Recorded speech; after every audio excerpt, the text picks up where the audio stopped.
Voy a hablar de virus y epidemias, pero lógicamente me voy a centrar en el área de los coronavirus. Llevo trabajando en virus más de 40 años, pero en coronavirus hace más de 35 años y nos centraremos sobre todo en coronavirus. Lo primero que hay que informar es que los virus son grandes generadores de variabilidad genética. De hecho, los virus lo que hacen es que intercambian con la célula a la que infectan, intercambian genes, y eso constituye la mayor fuerza evolutiva que hay en los organismos superiores. En humanos, los virus están continuamente reinventándose a sí mismos gracias a un proceso creativo que nunca se ha visto en la naturaleza. Hay muchísimos virus. En total se calcula que hay más de 10 a la 31, hay que poner aquí 31 0, de partículas virales en el planeta. Pero llevándolo a un terreno más cercano, el número de partículas virales por mililitro de agua que hay en determinados lagos alemanes puede ser en un mililitro 254 millones de virus en ciertos lagos, como digo, de Alemania. Las vías de diseminación de los virus son muy variadas, pero fundamentalmente hay unos transmisores que son los más importantes, los mosquitos, que transmiten el virus de la lengua azul, muy importante en salud animal, el del Zika, chikungunya, que son mortales para las personas, las aves migratorias, que vuelan a distancias muy largas y que junto con los mosquitos transmiten virus muy peligrosos, pero no solo en África y en la India, sino en Nueva York, como pondré un ejemplo, el West Nile virus, el virus del Nilo Occidental. Y luego hay otros que la transmisión es directa de persona a persona y solamente por contacto, a distancias muy cortas, como el virus ébola, que reaparece cada 2 o 3 años en África. Y hay otros que se transmiten por el aire entre las personas, como son los coronavirus. Por ejemplo, es uno de los pocos ejemplos que voy a poner, aparte de los coronavirus. En el año 1999, no hace tanto tiempo, y en la ciudad de Nueva York emergió otra vez el virus del Nilo Occidental. Este virus lo transmiten los mosquitos, ellos pican a los caballos que tienen un reservorio, que lo transmiten también a las aves y a las personas, y hay un ciclo para mantener el virus. Y en el 1999 lo que ocurrió es que reapareció en la ciudad de Nueva York, y las consecuencias de esta infección por este tipo de virus es que mata a un 0,1% de las personas que infecta, al 1% le produce enfermedades neurológicas y al 20% la fiebre causada por el Nilo Occidental. Apenas vemos la punta del iceberg del virus, porque el 80% aproximadamente del resto de las infecciones son subclínicas. Este virus, cuando apareció en Nueva York en el 1999, produjo más de 25.000 casos, pero lo importante es cómo se diseminó. Apareció en Nueva York, 2 años después había ido ya al sur de Estados Unidos, Florida, 2 años después había cruzado a California, al oeste, y 3 años después había inundado a todo Estados Unidos. Lo malo es que en ese momento todavía no había ninguna vacuna para proteger a los humanos frente a ese virus. Los coronavirus, que son a los que les vamos a dedicar la atención, son unos virus que prácticamente infectan a todos los animales. Hay muchos coronavirus para poder infectar a todas las especies, por eso se han clasificado en varios géneros, el alfa, el beta, el delta, epsilon, gamma, que infectan a animales domésticos y al hombre, el ratón, domésticos y el hombre, animales silvestres y el hombre, a los murciélagos, a las aves, pero hay un punto que es muy importante. Todos los coronavirus proceden de los murciélagos, pero de los murciélagos que están volando en este momento en cualquier parte del mundo, el continente americano, el africano, el europeo, de manera que esto representa un grave peligro, porque estos coronavirus que están volando en Madrid, por ejemplo, pues llevan muchos virus mortales para el hombre, no solo coronavirus, pero los virus que infectan a todas estas especies. Por lo cual, no es de extrañar que en cualquier momento pueda aparecer una nueva epidemia. De hecho, cuando apareció la actual, para nosotros fue la cosa más normal del mundo. Lo que no preveíamos es que iba a tener la extensión que ha tenido, porque esto ya no es una epidemia, esto es una pandemia. ¿Y eso por qué pasa? Estos coronavirus tienen un genoma, que donde tienen toda la información, RNA, y es el más grande de todos los virus RNA que se conocen hasta ahora. Afortunadamente, de esta banda positiva se hace una copia negativa, pero decimos que esto no tiene peligro porque es una síntesis continua de RNA. Desde esta banda negativa se hacen miles de copias de la banda positiva, del verdadero genoma del virus. Pero en este proceso incorporan muchísimas mutaciones. Es mucho más complicado cuando hacen los RNAs mensajeros, estos que forman las vacunas de ahora. La síntesis del RNA es discontinua. No voy a entrar aquí en ciencia profunda, pero simplemente decirles que en contraste a la replicación, a la copia del genoma del virus, cuando se hacen los RNAs mensajeros que generan luego las proteínas, se copia un trozo, se para la síntesis, cuando llegan a un cuadro, una zona amarilla de la secuencia, se desprende lo que se ha sintetizado, se pega un salto, se une aquí con toda precisión por complementariedad, y esto supone una síntesis discontinua. Tiene que dar un salto en el vacío, en el citoplasma de una célula donde hay miles y miles de moléculas distintas, y es un milagro si no se equivoca. Acierta por la complementariedad perfecta que existe, pero ahí sí se cometen muchos errores. Y eso trae mucha variabilidad que hace que se generen billones y billones del virus distintos. No hay dos virus RNA iguales.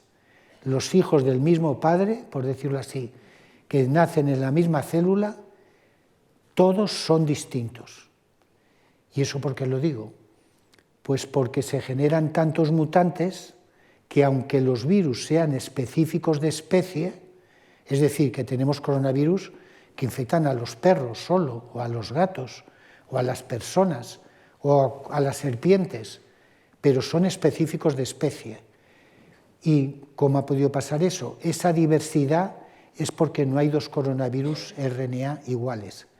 Y esa variabilidad hace que haya un mutante siempre que pueda saltar de especies, lo que llamamos el salto de especies. La estructura de los coronavirus es esta de aquí. Aquí dentro tienen el genoma. Esta proteína es la proteína S que llevan todas las vacunas de Moderna y Pfizer que normalmente nos han puesto a todos. Y es el mayor inductor de anticuerpos neutralizantes para la protección. Y este virus ha ido evolucionando y hoy en día se conocen solamente 7 coronavirus humanos. Los 4 primeros que están en negro se empezaron a descubrir en el año 1960 y se han descubierto hasta el año 1980. Pero hoy en día todos están atenuados. Y no se asuste nadie, pero todos los que estamos aquí en la sala, por la edad, estamos infectados con todos estos coronavirus porque están ya atenuados. Y en cierta manera nos dan un cierto grado de protección contra los otros 3 en rojo. Este apareció en el 2002, este en el 2012 y este en el 2019. Estos en rojo matan a las personas, son altamente patógenos. Un resumen de lo que ha pasado con los coronavirus humanos es que el primero emergió en el año 2002, infectó a 8.000 personas, mató a unas 800, el 10%, y se diseminó a 29 países. De momento, que se sepa, ya no circula, porque se descubrió el origen del virus y se eliminó. El otro es el del Oriente Medio, Middle East Respiratory Syndrome Coronavirus. Este emergió 10 años después. De entonces a ahora, en 10 años, solamente ha infectado a unas 2.650 personas. Ahora verán por qué. Pero ha producido, atención, 858 muertes, un 37% de las personas infectadas. Esto en virología es una barbaridad. El virus actual, el SARS-CoV-2, que emergió en el 2019, ha infectado a 676 millones de personas. Ha matado a más de 6 millones, pero ha matado solo al 2% de las personas que ha infectado. O sea que este virus de Oriente Medio, de Arabia Saudita, que todavía sigue produciendo nuevas infecciones, no está controlado, no hay una buena vacuna para él, nosotros hemos hecho una, pero todavía no está aprobada para humanos. Es un virus terrible, porque mata a una de cada 3 personas que infecta. El primer coronavirus mortal para el hombre emergió en China, en el sudeste de China, en la provincia de Guangdong. ¿Y quién nos lo trajo? Cuando apareció en el año 2002, la Organización Mundial de la Salud pidió que se cazasen a todos los animales que se movieran por allí. Cazaron animales de 150 especies, se determinó qué animales tenían el virus y los que lo llevaban eran las civetas, los mapaches y los bisones, tan queridos para hacer abrigos de pieles. Pero se hizo una observación muy importante.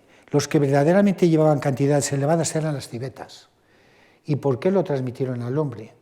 Porque ahí en esa zona de China las civetas se consideran una delicatessen y se sirven en los restaurantes caros. Y lo que se vio es que la secuencia del virus que infectaba a las civetas era idéntica a la del hombre, pero en ambos casos se evolucionaba a una velocidad altísima.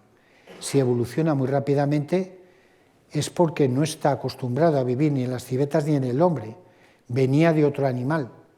Y el otro animal, ya lo he dicho, todos los coronavirus proceden de los murciélagos, que nunca jamás los debemos de tocar, aunque nos parezca que están medio muertos, porque transmiten no solo coronavirus, sino muchas infecciones mortales para el hombre. El segundo coronavirus, el del MERS, del Middle East, apareció en Arabia Saudita, se expandió a los países de su entorno, pero luego hubo una excepción.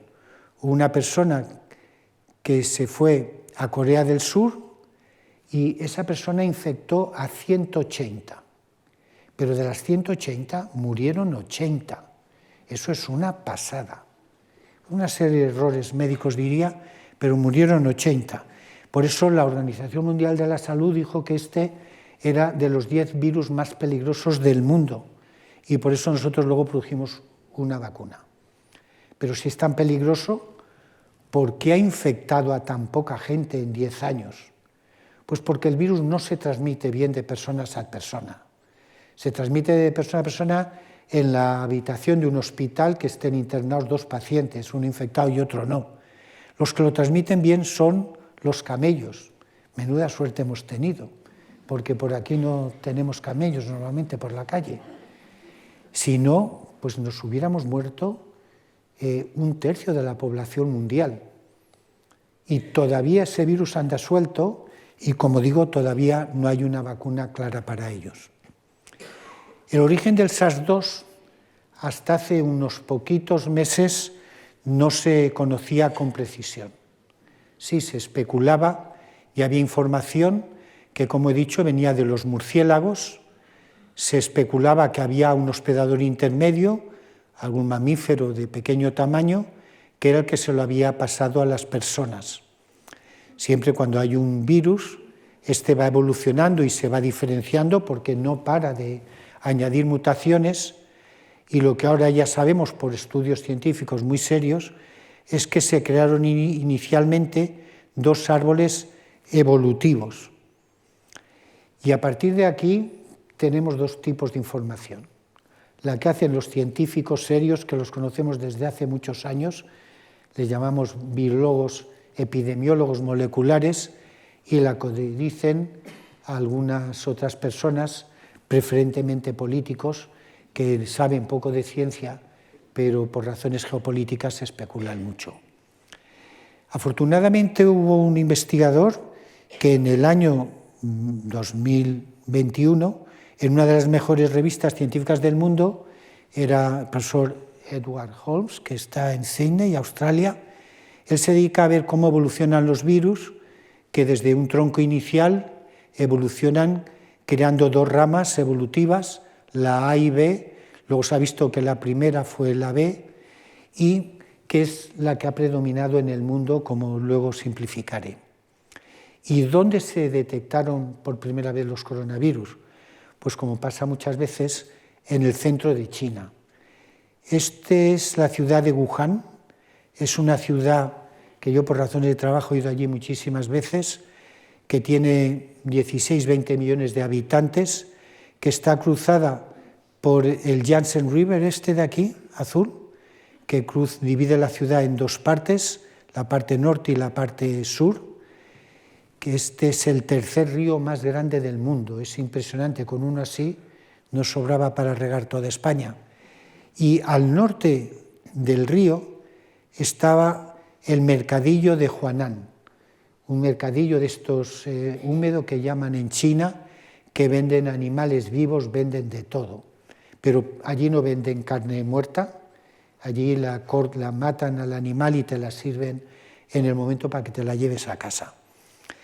Y este es el epicentro de la epidemia, como ahora veremos.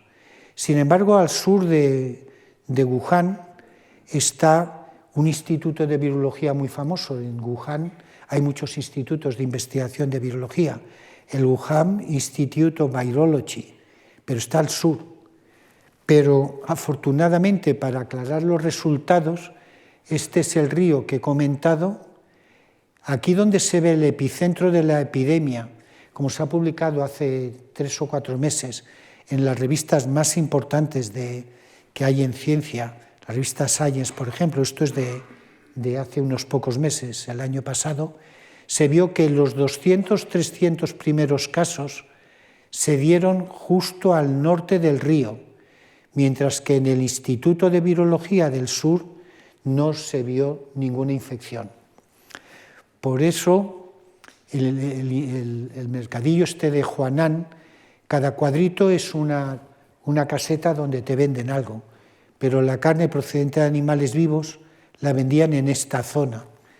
Y los virus donde se han detectado en esta zona, esto es el epicentro, y es justo, coincide con donde se vendían los animales vivos en el mercadillo. Y afortunadamente, desde hace 2 meses y medio o 3 ya, lo que se ha comprobado por primera vez en trabajos científicos muy importantes es que en las jaulas donde tienen los mapaches, que son muy guapos, son de la familia de los perros, había heces de estos animales que contienen coronavirus, que tienen una identidad de secuencia con el virus de las personas del 99,993%. Esto, para una persona, digamos, normal, ciertamente para los científicos serios, ha acabado con la polémica. Yo estaba siendo acosado con cartas porque firmé unas cartas en una revista importante, The Lancet, y han dejado de mandármelas, afortunadamente, aunque siempre hay algún inoportuno que vuelve a sacar el tema. La explicación directa más sencilla es que el virus ha venido de un evento zoonótico, es decir, que el virus ha pasado de un animal a las personas.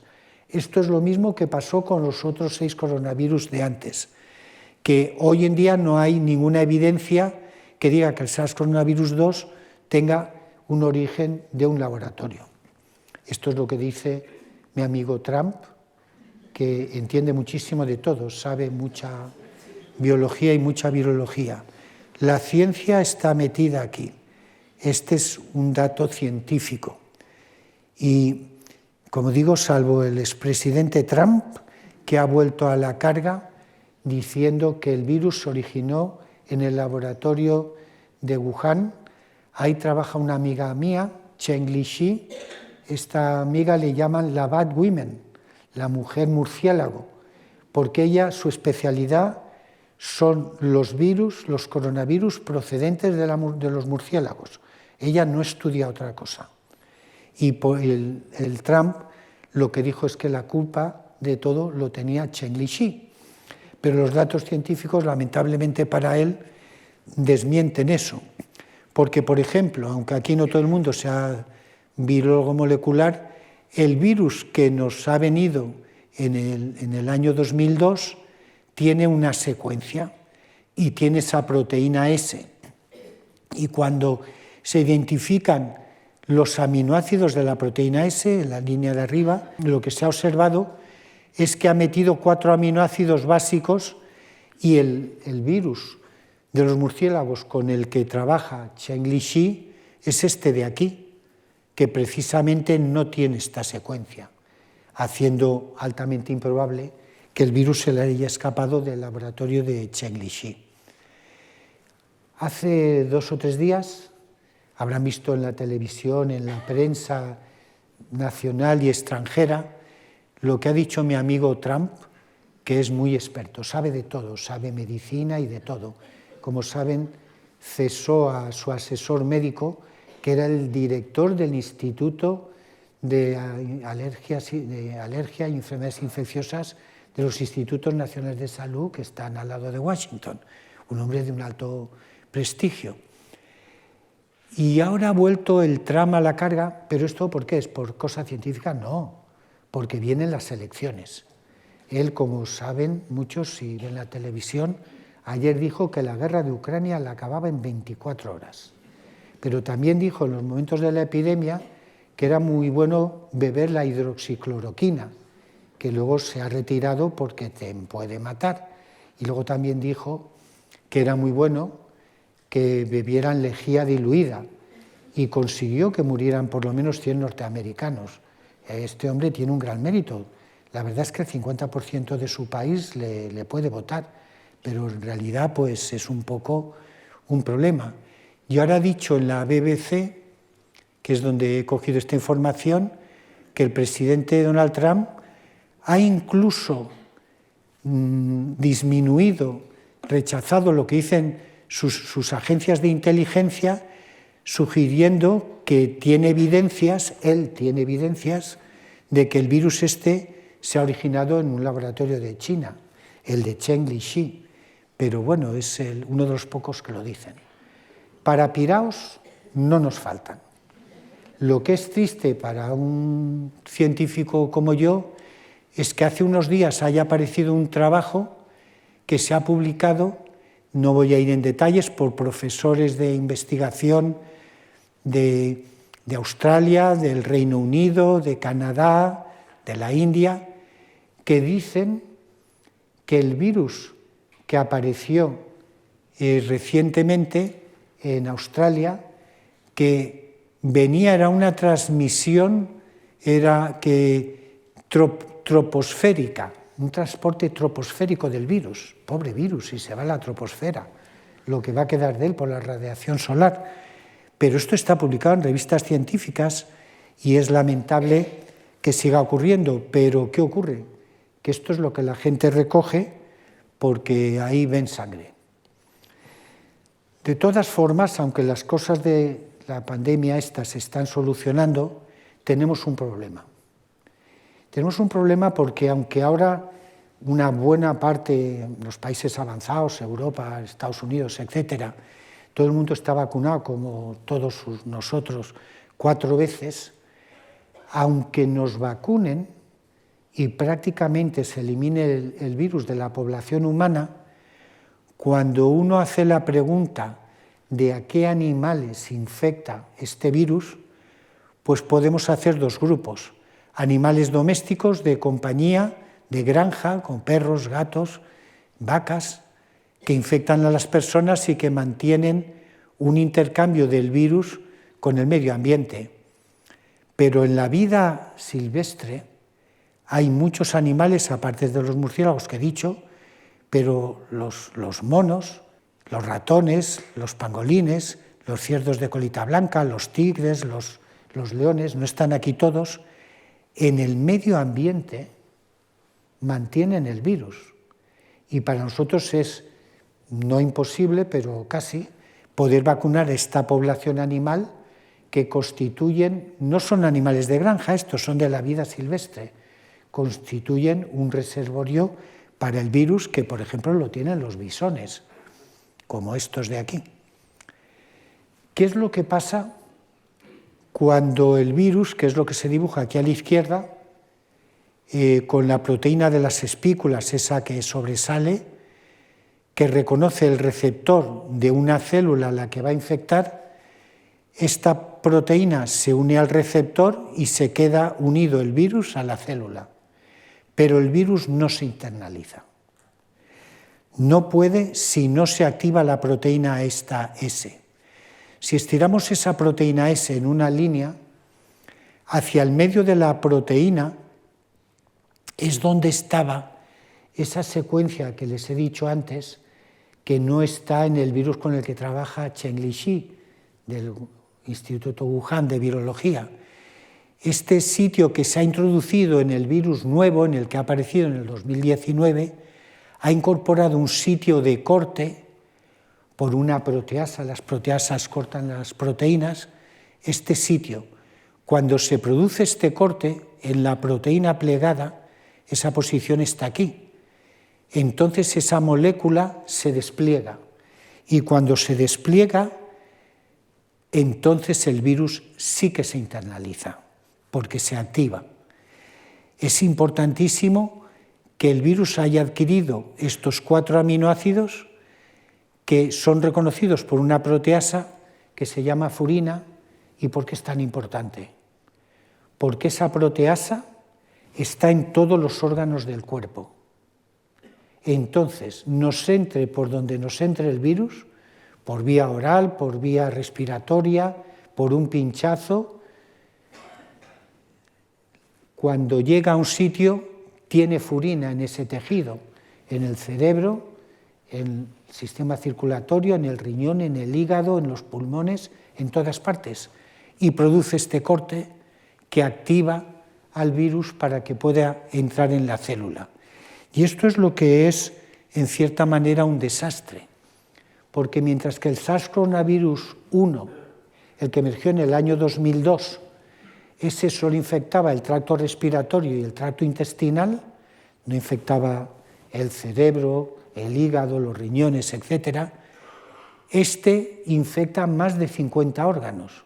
O sea que el SARS-CoV-2 de ahora tiene la capacidad de infectar los pulmones, el intestino, el riñón, el cerebro, el sistema circulatorio, etcétera, etcétera. Y produce más de 50 tipos de infecciones distintas. Es muy frecuente, era muy frecuente, que los pacientes infectados tuvieran varias patologías, no solo respiratorias, sino que la olla no les funcionaba bien, perdían el sabor, el olor y muchas otras cosas. Y esto ha traído muchas complicaciones cardiovasculares, neurológicas, psicológicas, hematológicas, pero a lo que nos enfrentamos hoy, que en países como España, Europa, Estados Unidos, estamos ya bastante vacunados, es a las complicaciones persistentes. En Estados Unidos, el 20%, que hacen las estadísticas muy bien, el 20% de las personas que se han infectado aparentemente se han recuperado, pero en el 20% de las personas infectadas, tanto si se habían infectado levemente como con una patología grave, al cabo de 7, 8 meses, 1 año, 2 años, manifiestan síntomas de la enfermedad. No están totalmente curados. Y el problema que tenemos es que no sabemos por qué. Hay gente que ha quedado tocada y que tiene 2 o 3 patologías como consecuencia de la infección que tuvo. En Reino Unido dicen que es el 10%, los números son muy variables, pero me da lo mismo el 10 que el 20%, y que producen problemas neuropsiquiátricos, cardiovasculares, musculares, dermatológicos, etcétera, etcétera, con todas sus derivaciones. ¿Y cuál es la causa? Contestación, no lo sabemos. Ahora el gobierno de Estados Unidos, los institutos nacionales de salud de Estados Unidos, no te quieren dar ya dinero para vacunas, muy poquito. Quieren dar dinero para solucionar lo del COVID persistente, ese que 2 años después que te habías infectado y te habías puesto bueno, te vuelve a venir el problema. Esto va a suponer un problemón para los gobiernos, la sociedad, la economía de los países. ¿Y cuál es el mecanismo que causa esto? Ya he dicho que no lo sabemos. Las 4 hipótesis más probables que se están manejando, nosotros llevamos 20 años siendo subvencionados por el gobierno norteamericano, pero ahora hemos mandado un proyecto para ver si podemos averiguar la causa. Las 4 hipótesis ganadoras son que da una respuesta autoinmune, que aunque parece que el virus desaparece, pero tienes un problema de autoinmunidad. Es que uno de los problemas que ya reconocimos al principio es que cuando te infectas con este virus produces anticuerpo contra tus propias defensas, los interferones que interfieren con la replicación del virus. Otro, que es lo que nosotros apoyamos más fuertemente, es que el virus persiste, pero está medio escondido. Pero ahora os daré algunos datos que, bueno, esto empieza a aclararse un poco. Hay demostración clara, que no es discutible, de que produce una inflamación crónica 1 año o 2 después de que te recuperaste. Y lo que nadie discute es que produce microcoágulos. Este virus, cuando nos ha infectado, nos ha producido una patología de coagulación, que nos afecta a la circulación en todo el sistema. Que nadie se asuste. Estos microcoágulos, la mayor parte de la gente no se entera que los tiene, y poco a poco se van eliminando. No me voy a extender mucho en detalles de todas estas 4 fracciones, me voy a extender en la persistencia de la infección, porque muy recientemente se han publicado trabajos en revistas muy importantes en las que, por ejemplo, de 46 pacientes, 32 se han visto que eran positivos para el virus, por ejemplo, en el tracto gastrointestinal.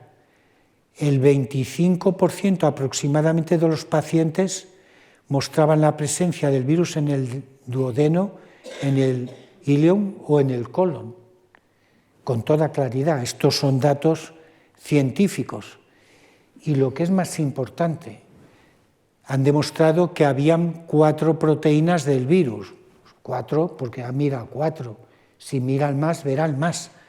La proteína esto es la replicasa, la maquinaria de replicación. La proteína de las espículas, de esas proyecciones. La nucleoproteína, que es esencial para la replicación del virus, y una proteína de la envuelta. Sí, el porcentaje de positividad es muy bajo, pero a verlo, haylo, porque no hay ninguna duda científica de esas proteínas están ahí. Ahora, no quiero que la gente se eche a llorar. Vamos a decir algo positivo, que yo lo decía a los poquitos meses del tema de la epidemia. Lo decía porque era lo que pasa siempre. Yo decía, bueno, el virus ahora es muy virulento, nos ha debido de saltar de algún animal, como luego se ha demostrado, porque yo lo decía porque con los otros 6 era lo que había pasado, ¿no? Pero se suelen atenuar. Los virus, cuando saltan de una especie, en este caso el mapache, a la persona, pues no crecen muy bien en las personas, porque no están adaptados a ellas. Tienen que incorporar muchas mutaciones y se selecciona siempre el virus ganador, el que se replica más aprisa, el que se transmite más aprisa. Los que son muy virulentos, esos no se propagan mucho. ¿Por qué?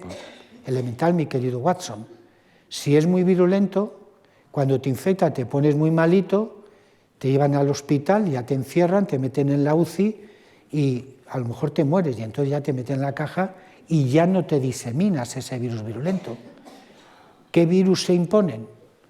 Los que no son tan virulentos, que tú no te encuentras muy mal y te vas a trabajar o a la discoteca y ese es el que diseminas.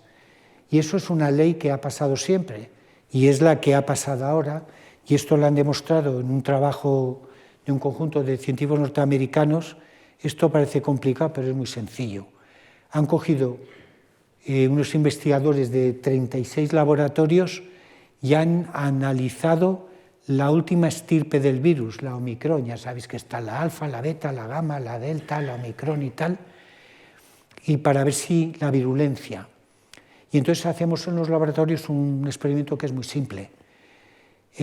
Infectamos ratoncitos, en este caso todo está hecho con ratoncitos, y a distintos días después de la infección seguimos el peso del ratón.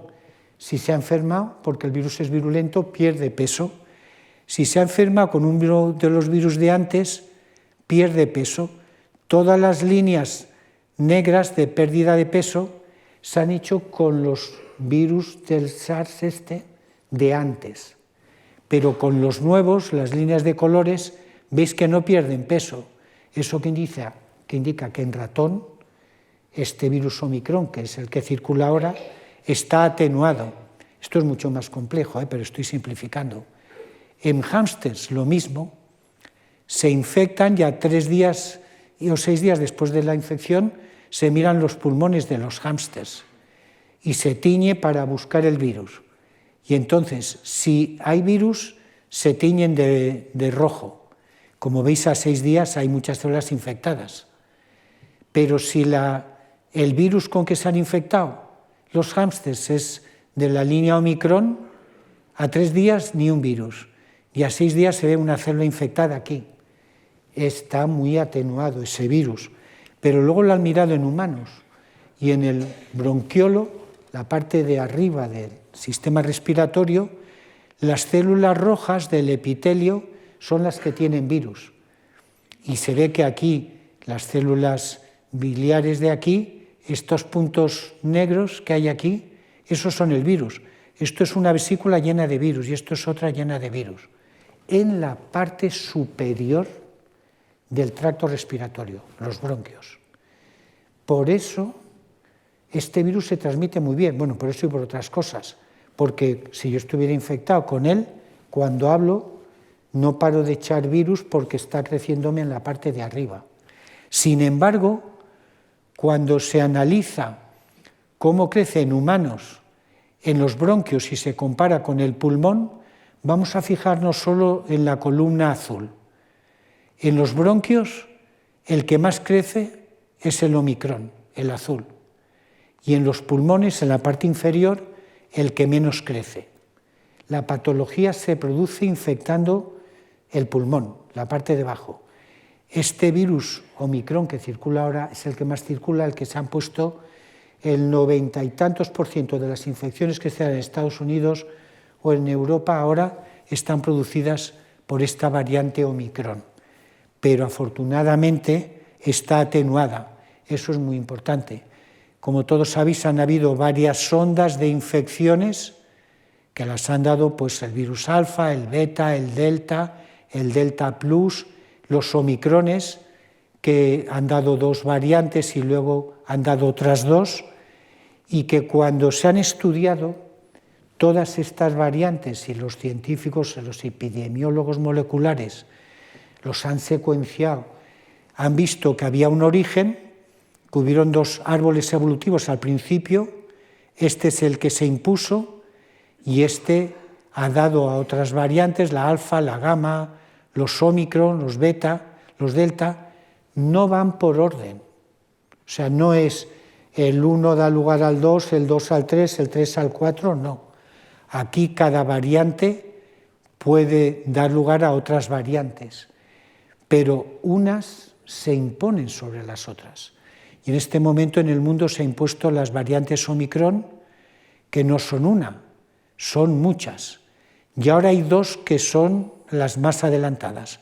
Una está impuesta, vamos a decir, por simplificar, en Asia y otra en Estados Unidos y Europa. Pero la que creen los científicos que va a ganar, estos son datos de noviembre del año pasado, es esta, porque ellos van viendo cuál va subiendo. Entonces, como digo, unas se imponen en Estados Unidos y en América, una en Europa, Norteamérica y África, esta BQ1, y otra en Asia, incluyendo Singapur, Bangladesh y tal, pero la que se creen los científicos que va a dominar es la XBB. Entonces aquí, ¿qué es lo que pasa? Que las vacunas que tenemos que hacer, que por eso lo cuento, tienen que llevar estas variantes. ¿Y qué es lo que va a pasar?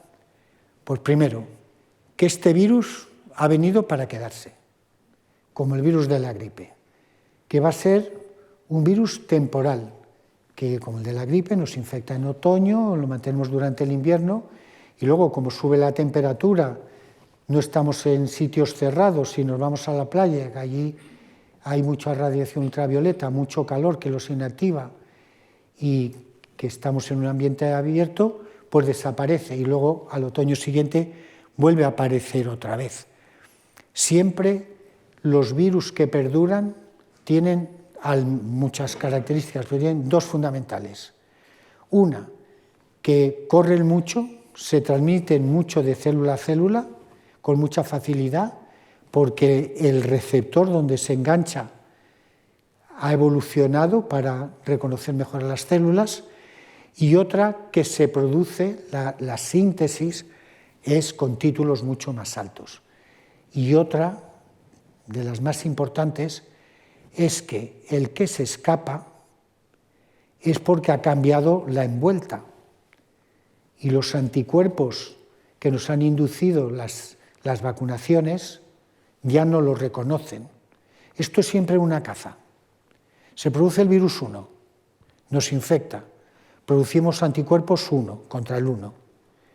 El virus lo inactivamos, pero como cambia, hay un mutante que el anticuerpo ya no lo mata, se escapa el 2, se amplifica el 2, infecta, producimos anticuerpos contra el 2, los mata casi todos los doses, pero hay uno que ha cambiado, se escapa. Y siempre es la caza del anticuerpo a por el virus, pero el anticuerpo siempre va detrás. Y por eso va evolucionando y se va escapando. Por eso todos los años nos tenemos que vacunar con la vacuna del virus de la gripe. ¿Qué hacemos? Hacer muchas vacunas. Hay vacunas de muchos tiempos. Yo antes daba un curso de vacunas que duraba un año, ahora va a durar 3 segundos. Hay vacunas que están basadas en un trozo del virus, una proteína, pero no dan una buena inmunidad en mucosas. Aquí me tengo que parar porque esto es muy importante. Hay dos tipos de inmunidad. La inmunidad interna, que si tú te vacunas intramuscularmente, te da una protección que te aguanta toda la vida, 60 años. Yo hace 60 años me vacunaron contra la polio, el sarampión, la viruela, y hoy en día estoy vacunado, atención, contra todas estas enfermedades, pero por ejemplo contra el virus de la viruela humana y contra la del mono que ha salido ahora. Y me vacuné con una sola dosis hace 60 años en el hombro, como todos vosotros, bueno, los más mayores. ¿Vale? Pero esa inmunidad es interna. Esa no nos protege bien las mucosas. ¿Qué son las mucosas? Son las partes del cuerpo abiertas al exterior, la nariz, la boca, las mucosas oculares, las mucosas entéricas, anda que no metemos material por la boca y lo eliminamos todos los días. La inmunidad en las mucosas, las partes abiertas del organismo, es de muy corta duración, entendiendo por tal 1, 2, 3 años. Muy poco, hay que revacunar. Por eso nos tenemos que vacunar todos los años para el virus de la gripe. Bueno, por eso, porque no nos dura la inmunidad de un año para otro. También porque el virus de la gripe cada año nos viene uno. Y entonces los científicos estudian, prevén cuál va a venir y nos dan una vacuna que lleva 4 o 5 para acertar con alguno. Pero el año siguiente hay que volver a vacunar, por lo que haya cambiado y porque la inmunidad en mucosas desaparece mucho. Para que sea efectiva, tiene que ser vacunar en el sitio. ¿Por dónde nos entra la gripe, virus respiratorio y los coronavirus? Por la nariz, cuando respiramos. Pues hay que vacunar en las vías respiratorias. La vacuna que nos están poniendo intramuscular, el 95% no se aprovecha. Se aprovecha la inmunidad interna, pero la que necesitamos es la de las mucosas respiratorias, en los pulmones y en la nariz, que es por donde se replica preferentemente el virus, por donde nos entra preferentemente. Luego hay vacunas basadas en virus atenuados, vivos pero atenuados. Son las antiguas, la de la polio y todas estas, pero esas duran toda la vida, pero no protegen, en las mucosas no.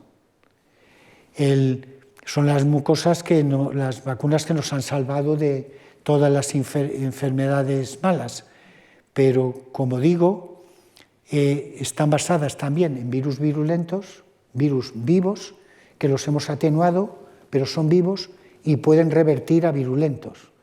Por eso han hecho un gran papel, pero tienen una preocupación de seguridad. Están las basadas en vectores virales. Los vectores virales es la de AstraZeneca, un adenovirus que produce cáncer, pero le quitan el 30% del genoma, ya no produce ninguna infección. Le hacen que exprese la proteína S que induce protección y esa es la de AstraZeneca que nos vino del Reino Unido. Y las Moderna, las basadas en un RNA mensajero. Estas tienen una virtud muy importante, que son muy, muy simples. Solo tienen una molécula de RNA que codifica una proteína que es la S, el mayor inductor de anticuerpos neutralizantes. Pero no se autoamplifica. Tantos microgramos das, tantos tienes. Se pueden desarrollar muy rápidamente, han jugado un papel positivo extraordinario. Yo estoy encantado de haberme vacunado 4 veces, pero todos sabéis que esto no es normal.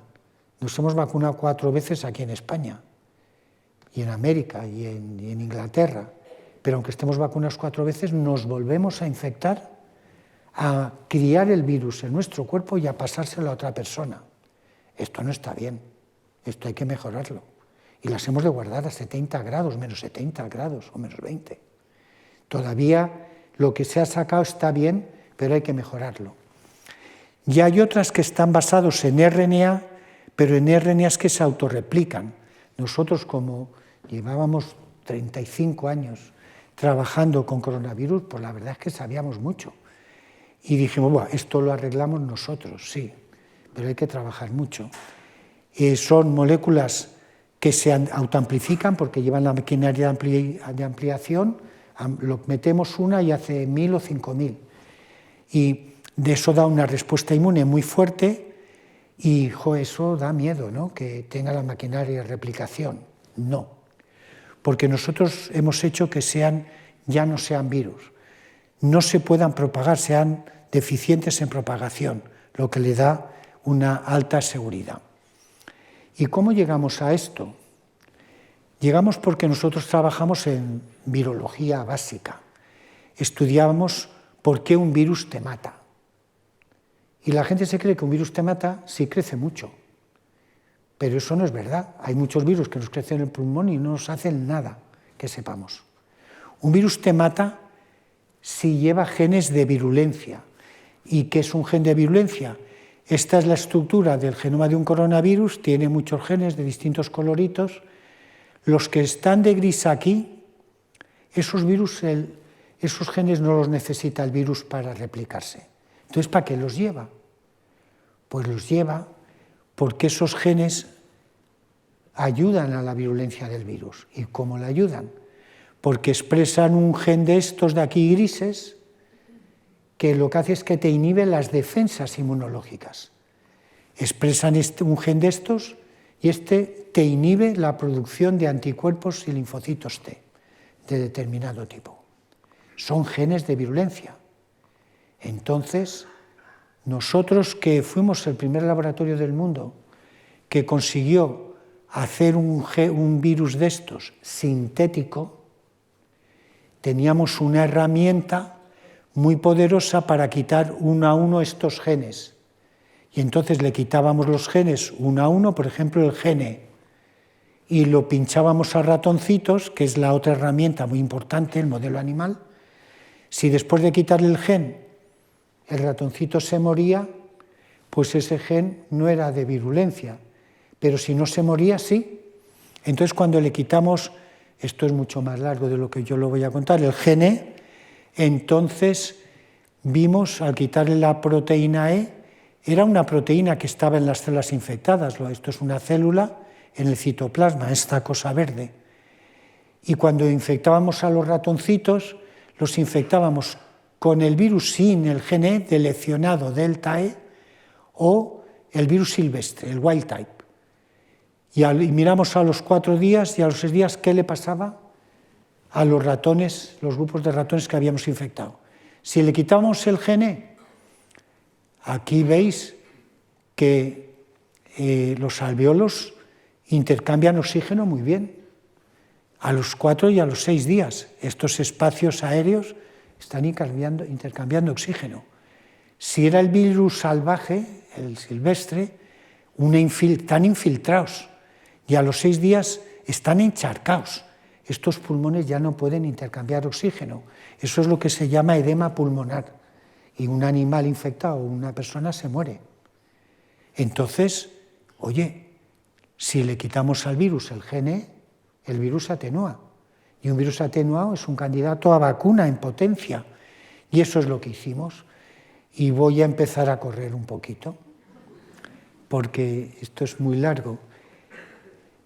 Lo que vimos es, pues si es verdad que es una vacuna, vamos a inmunizar ratones con el virus que le hemos quitado el gen E. Y otros no los vamos a inmunizar, el control negativo que decimos. Y vamos a seguir el animal a ver si ha perdido peso, porque después de inmunizarlos esperamos 3 semanas para que el sistema inmune responda. Y a las 3 semanas hacemos lo que se llama un desafío. Le enchufamos una cantidad de virus infectivos mortal. Si está inmunizado, no se morirán. Pero si no está inmunizado, no quedará ni uno. Los no inmunizados, cuando les hacíamos el desafío, perdían peso y cuando estudiamos la supervivencia a distintos días, al día 4, supervivencia 0 patatero. Se habían muerto todos. Pero si los habíamos inmunizado, no. Estos son los rojos, no perdieron peso y la supervivencia era del 100%. Pero bueno, qué bonito, ¿verdad? Pero esto no te lo puedes vender a los americanos, porque para que sea seguro tienes que meter 3 o 4 medidas de seguridad. Y entonces esto lo tienes que complicar. Lo que hacíamos era una vacuna, y me voy a pasar esta diapositiva, que inmunizamos los ratones, a unos sí y a otros no, y luego les hicimos un desafío. Los inmunizamos, los dejamos 3 semanas para que desarrollaran la respuesta inmune, y luego le enchufas 100.000 unidades infectivas. Y analizas en el cuerpo del ratón dónde está el virus mortal que le has metido. Y a días 3 y 6, las columnas naranja no lo veíamos. ¿Por qué? Porque estaban bien inmunizados. Y los inmunizados, cuando les enchufas una cantidad de virus infectivo, pues han neutralizado el virus. Los no inmunizados, 1 millón de partículas por mililitro. O sea, la cosa funcionaba. Pero habíamos quitado un gen, luego quitamos 2, luego 4, luego 5, para aumentar la seguridad. Para este proceso meterlo 5 veces, vamos a decir.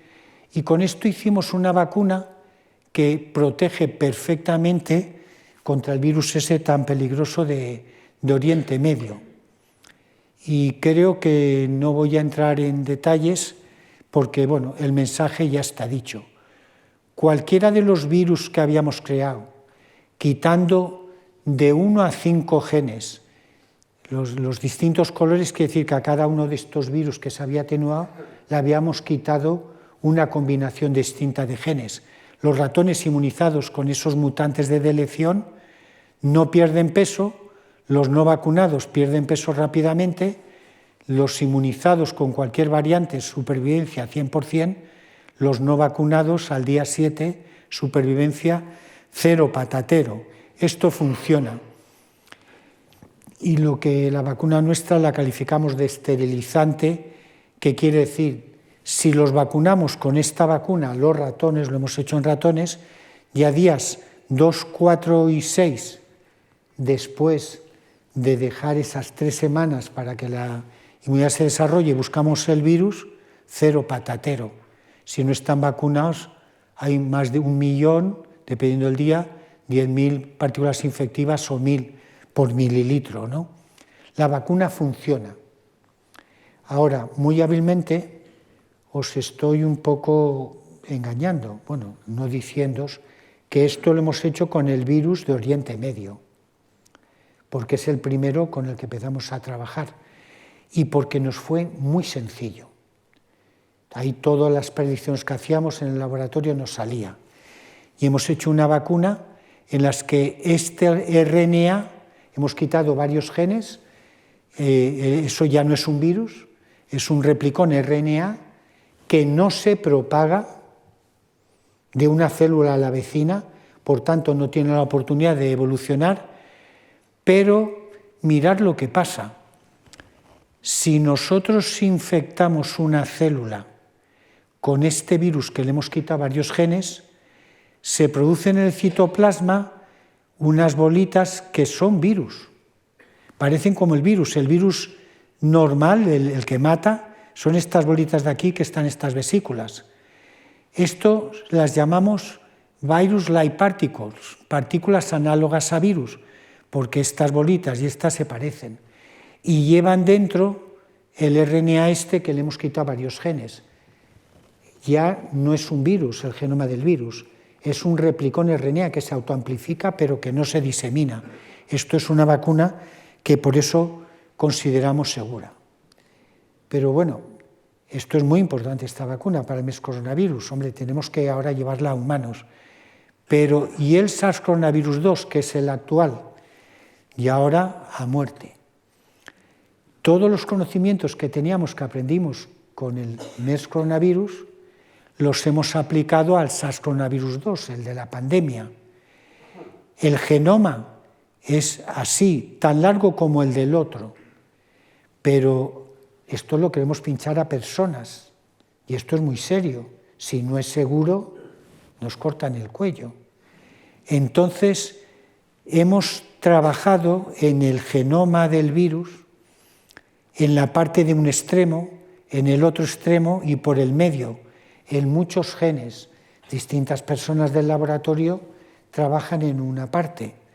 Unos trabajan como estos que están estropeando este gen porque eso atenúa el virus, es un punto de atenuación. Otros que trabajan en estos genes también atenúan el virus. Los que trabajan en estos genes, esto lo tengo todo codificado, X y Z, pero no puedo poner los nombres porque estamos patentándolo. Ya lo hemos patentado, pero hay que dejar pasar un año. Y estos de aquí, si los quitas, pues el virus no es un virus, es un replicón. No se puede propagar, pero se puede hacer muchas copias, y eso es lo que favorece a la vacuna. En este momento, lo que estamos haciendo es haciéndonos preguntas claves. ¿Qué vacuna estamos haciendo? ¿Qué vacuna hace la gente? Como sabéis, la vacuna de los años anteriores, no me refiero a este último otoño, tenían una proteína S que venía de los virus iniciales, en torno a los virus alfa, los primeros que salieron. Pero esa vacuna induce protección contra los Omicron, los que hay ahora, que han metido más de 43 mutaciones en la proteína de las espículas. Pues muy mal, porque contra el virus original lo protegían el 94%, perdón, y contra las variantes Omicron la ha bajado al 45%. Entonces, solución, pues hay que hacer una vacuna doble. Y ahora os cuento por qué. Una vacuna que lleve la proteína S del virus antiguo y otra del nuevo. ¿Por qué? Porque el nuevo, el Omicron, da inmunidad contra el Omicron, pero no contra los anteriores. Y los anteriores dan inmunidad contra todos los anteriores, pero no contra el último, que ha cambiado muchísimo. Se ha atenuado, es menos peligroso, pero no, las vacunas no son tan efectivas. Por eso en esta campaña última, la que empezó en octubre del año pasado, las vacunas españolas de Moderna y Pfizer y todas estas, no era una vacuna, eran dos.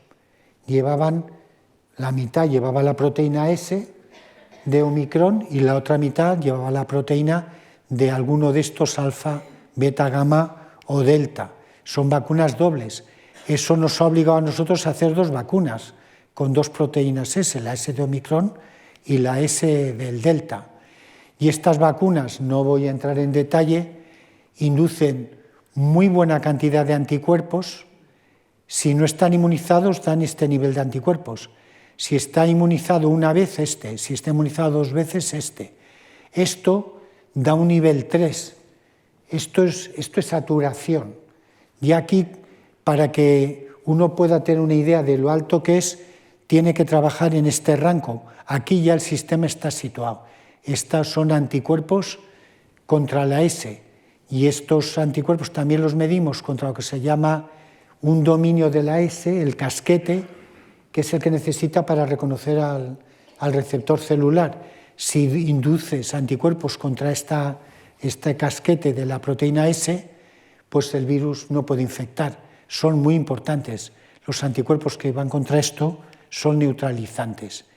Resumen, que esta vacuna que hemos sacado ahora para el SARS-CoV-2, si inmunizas a los animales y les haces un desafío, si están inmunizados no pierden peso y sobrevive el 100%, si no están inmunizados pierden peso rápidamente y a día 8 la supervivencia es 0. O sea, esta es la vacuna para el virus actual y, como os digo, es una vacuna dual.